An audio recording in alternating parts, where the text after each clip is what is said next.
Working with a highly qualified home inspector is a crucial step when purchasing a home. It helps ensure your home is safe, secure, and free from unexpected issues. You want someone who can be thorough, detailed, and has a keen eye for spotting potential concerns. At the end of the day, you deserve a peace of mind on the biggest investment of your life. With over 15 years of experience and 500 inspections completed in 2023 alone, please welcome Ryan Bergami of Bergami Building Inspections. Thank you. Thanks for coming today. I appreciate it. It really is. So, can you explain your inspection process? What areas and systems do you typically assess? Got it.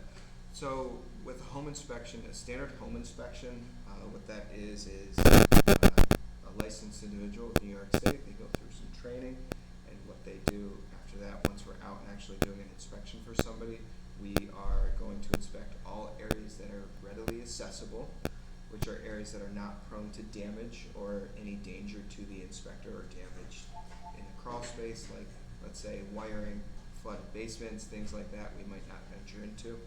On occasion you might see us walk a roof or crawl through an attic space if that's possible as well. Generally all areas of the structure get looked at, from siding, windows, roofing, foundation, plumbing, everything. So are there any areas you do not inspect? So if there's a crawl space and we're taking a peek in there and the insulation's all falling down, it looks like a sketchy spot to begin with, probably not going to enter that area, or recommend that the insulation get pulled back up so we can see and if it's going to be safe to actually enter that area. Getting into a space is one thing, but getting out of that space safely is a whole different ballgame. And that comes to attic spaces as well. There's a lot of attics out there that you might seem like you can get up in the space, but then getting out, sometimes you need to play a contortionist, and that can be tough getting out of those areas. So would you go back and re-inspect if those issues were fixed? That's a very common thing. So when it comes to re-inspections, it's not uncommon for clients to have areas that were inaccessible on the day of the actual inspection. They just give us a call and we can go back whenever we're able to. Sooner is always better to get the re-inspections in. A common thing that gets re-inspected, believe it or not, being in the Northeast, air conditioning seasons are limited here. So it's not uncommon that when we're about a month away, or maybe just a few short weeks away from turning on the air conditioning, clients will have us go back out to test that, make sure the equipment's running fine. Oh, wonderful. So do you encourage to have the client attend the inspection? Yes, everybody should be attending their home inspection. That is the most important thing out there. Believe it or not, there's been several studies out there, and the liability on the home inspector is always much higher when the client's not there, because we're not going to be able to take and hold their hand and show them the things that might be, failing or might need some repair or attention in the future. I find that when clients follow us around, it's more educational for them. They feel more comfortable, and then we can kind of ease their mind and see, are they the nervous Nelly type of person and we need to break things down one way, versus somebody else who's an experienced homeowner or who's a contractor themselves. Awesome. So I like to explain to clients that your inspection report is much like an owner's manual or guide to the home. How do you best describe your report, and what they should expect from the report? Wow, that's a really good explanation right there. So props to you.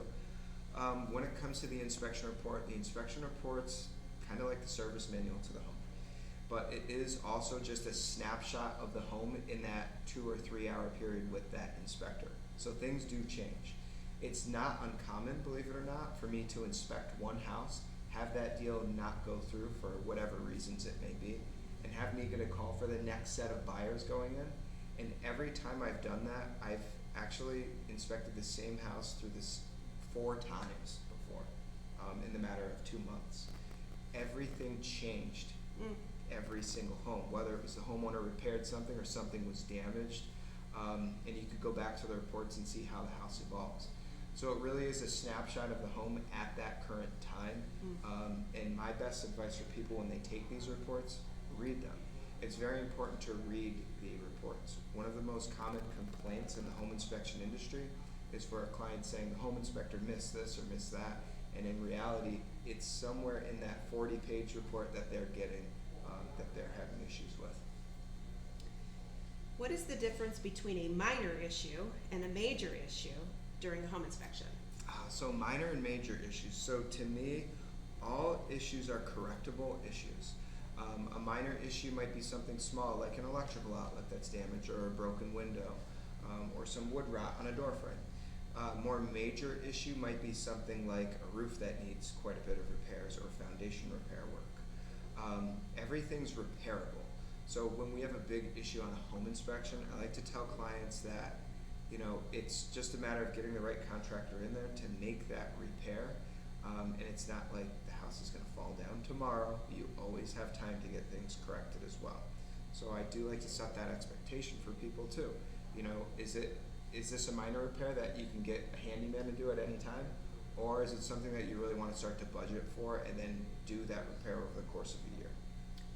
So what you're saying is when a major issue evolves, it shouldn't sway a person from purchasing the home. Certainly not.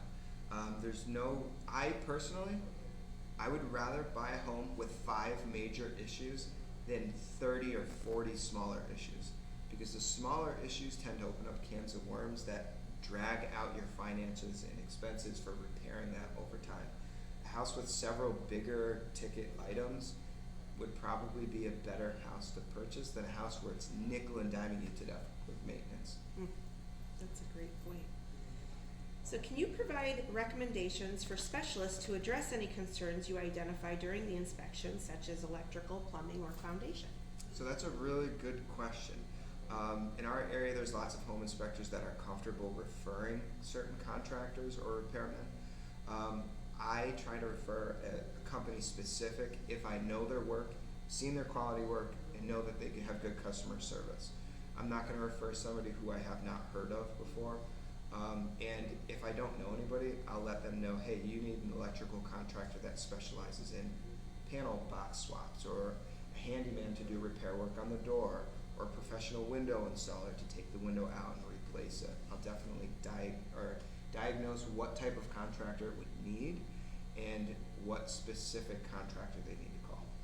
Wonderful. Yeah. Well, thank you for joining us Thank today. you. I appreciate it. It's wonderful being here. If you are in need of a home inspector, I would love for you to give Ryan a call, and his information will be at the end of this reel. Yes. Have a great day. Thank you. Yeah.